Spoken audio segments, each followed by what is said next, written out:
we finally meet the second group of singers in this year's The Masked Singer, The Good, The Bad, and The Cuddly. So we've got Miss Teddy, Hydra, the Ringmaster, the Lemur, and the Armadillo. Let's talk The Masked Singer.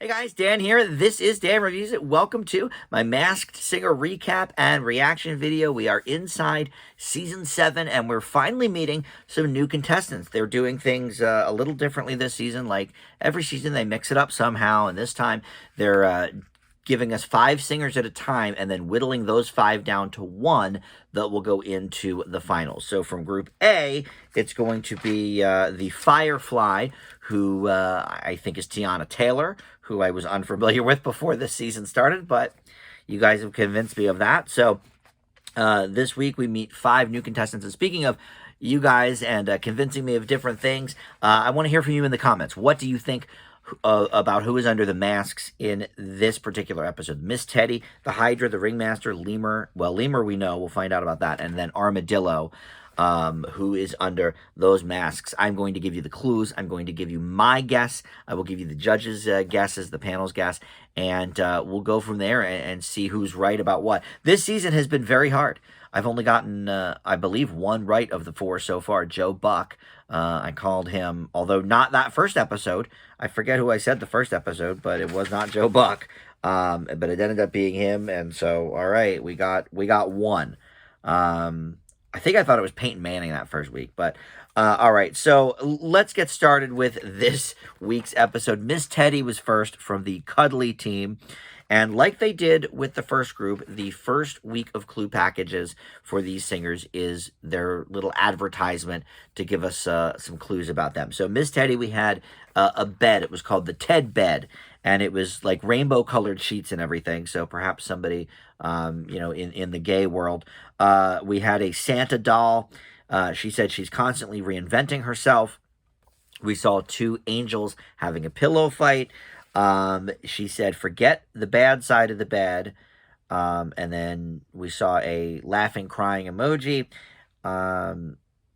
She said something about going to sleep in December and waking up in May in the teddy bed. And then while she said that, we saw a caterpillar turning into a butterfly.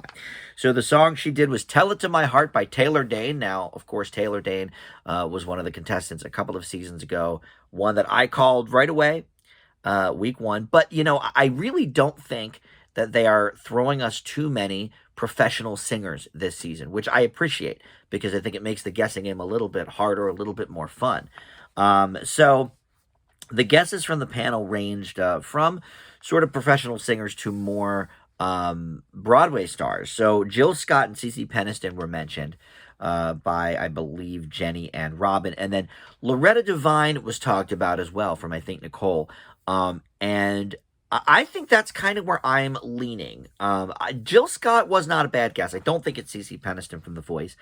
But I was unsure what to make of this singer. I could tell it was somebody older for sure. So I think we're definitely in the right. Jill Scott even might be a little young. She's probably, I don't know if she's even 40 yet. She's probably a little younger than me. Cece Peniston's got to be in her 40s or 50s. And then Loretta Devine is probably in her 60s. I just recently saw her in the movie Queen Bees about a retirement community. So she's got to be up there. And I guess I know her best from Boston Public back in the early 2000s. But as was pointed out by Nicole, she was in Dreamgirls. And, of course, the whole bed theme would indicate, dream. So, okay, Dreamgirls. And then, I don't know, constantly reinventing herself. She's, had a lot of different roles over the years between singing and acting. And she was even in the new version of Dreamgirls as a lounge singer in the movie version. So, you know what? I don't think this is a horrible guess. I like this. I'm going to stick with Loretta Devine for Miss Teddy. She does have that quality in her voice, too, that is a little bit raspy, for a woman, and Loretta Devine has that as well. So, all right, up next was the Hydra. Now, this is a 3-headed dragon, so there could be 3 people in the costume. I don't believe that there is, and we'll get into that. All right, so they did an ad for some breath-saving gum. We saw a picture of a shark that sort of looked like the Jaws picture, but could be for Sharknado or something else. And he said, "We've been bad boys as long as we can remember." We saw a pair of skis that said Miami on them. And then we also saw a Taurus, like a bull, on a beach ball that was being destroyed. And then they had like a magic 8 ball that said, "Ask your amigos." So, of course, immediately Ken was thinking Three Amigos, which we'll get to. And then the song they did was "Hey Soul Sister" by Train.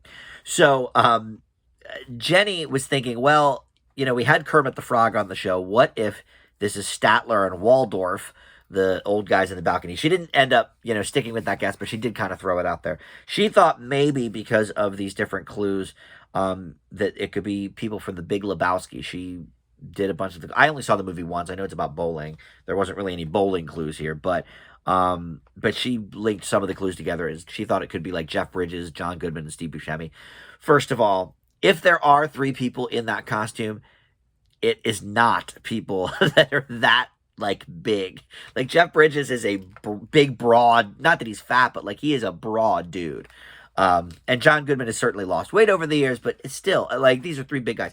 So, and then Ken, of course, was all about the Three Amigos. He's been wanting Martin Short. They did a little Ken shout out at the end of the clue package that said something like, "We're coming for you, Ken," or something like that. So right away he was like, "Oh my God, I've been wanting Martin Short to come on the show for years," and he really does guess him pretty much every season.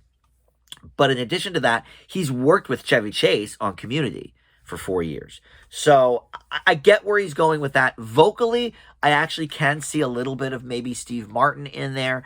But here's the thing. I don't believe Chevy Chase would be doing this show.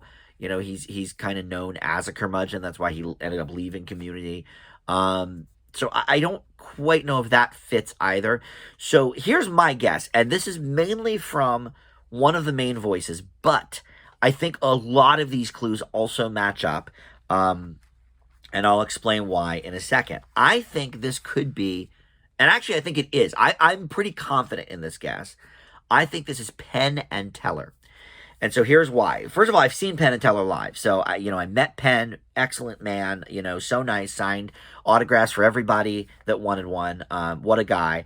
But the voice to me sounded like Penn, right? Teller, we don't know what he sounds like. He's done interviews. So I've heard his speaking voice a couple of times, very rarely, because he's known as obviously the silent one on the stage and whenever they do like TV show or movie appearances. But I've seen him do interviews and I have heard his voice. So it would be really cool to have him inside here because we don't know really what he sounds like. Right? So that would be a total sort of like, okay, well, you'll never get it from the voice because you don't know what Teller's voice is. But Penn's voice, listen to it again, and I'm telling you, it's Penn. And so here's my thing with the clues. Okay, so the bull on the beach ball that was being destroyed has to do with their show, Penn and Teller BS, Bull S, which they ran on Showtime. And the whole destroying of the beach ball is the whole thing was they were looking at different things. I don't know what you'd call it, different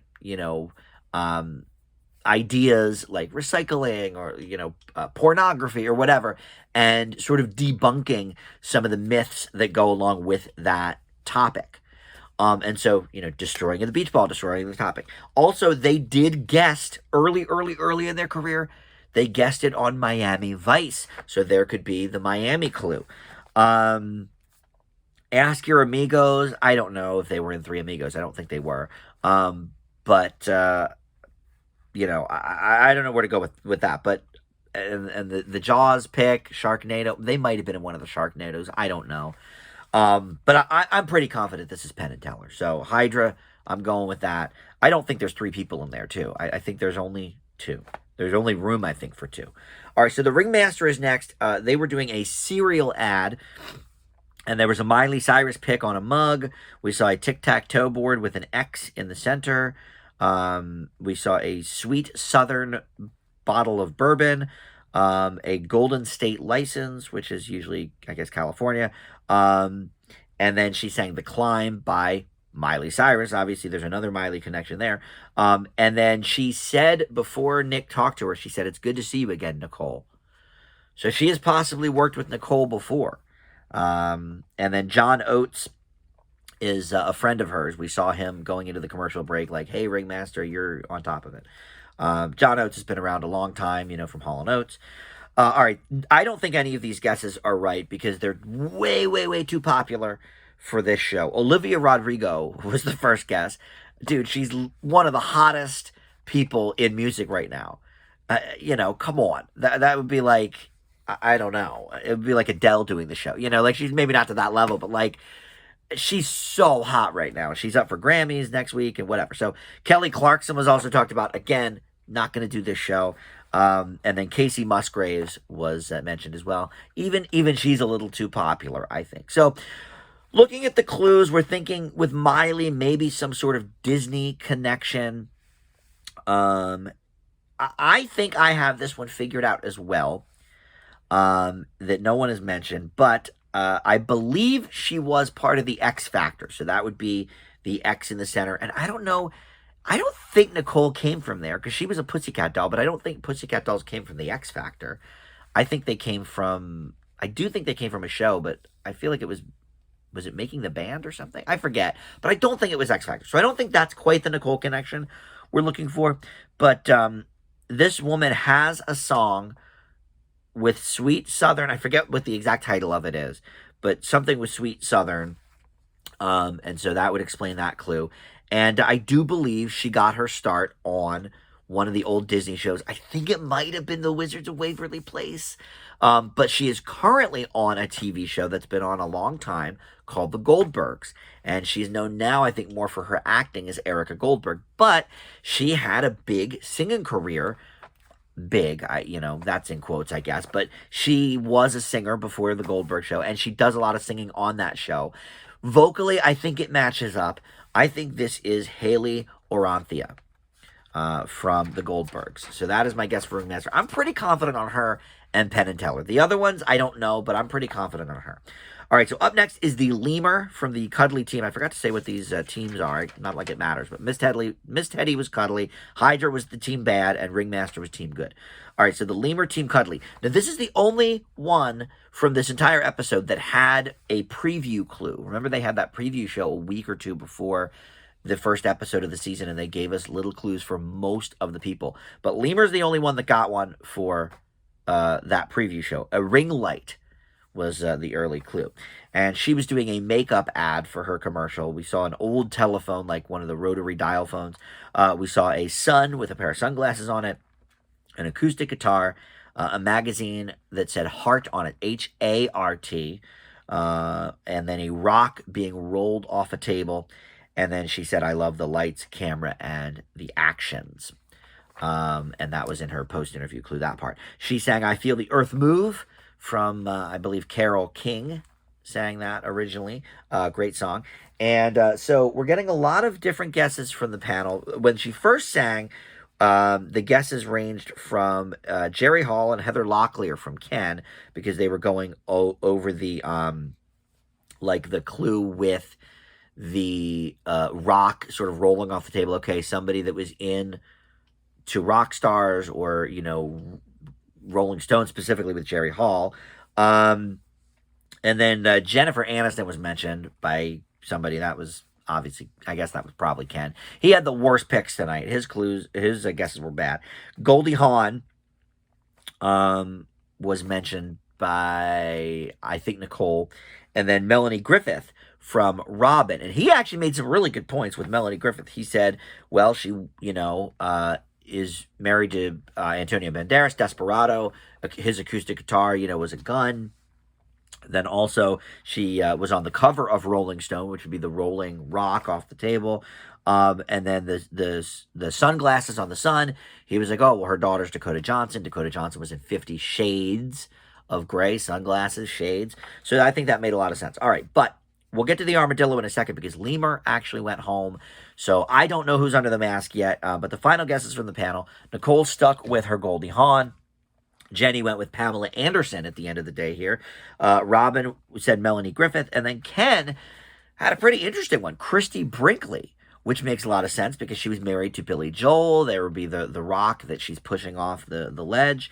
The ring light would make sense for her as well because she was a model coming up. I think Melanie Griffith modeled as well, but that could be something.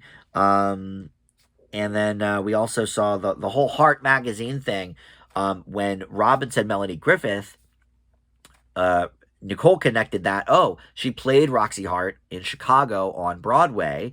And then Ken made the point, okay, Christie Brinkley also played Roxy Hart.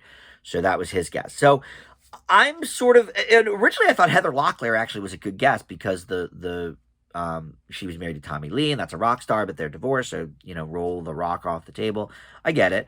But then the Melanie Griffith thing, I thought, well, that makes a lot of sense. Vocally, I can sort of hear it. And then Christie Brinkley makes a lot of sense too, but it was from Ken. So I'm between, I think it's either Christie Brinkley or Melanie Griffith. I think those are both actually really good guesses.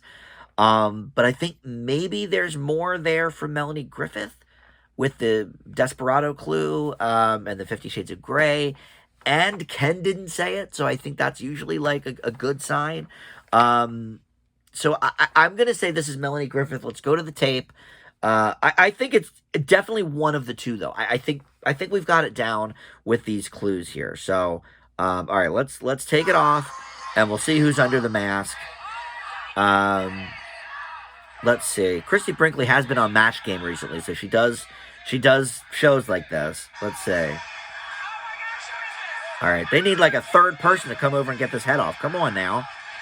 Let's do it. Oh, God, it is Christie Brinkley. Ken got it. Ugh. Oh, by the way, she is still gorgeous. She is still beautiful. When she was on the Match Game a couple years ago, I thought, man, she's got to be in her, mid-60s at least.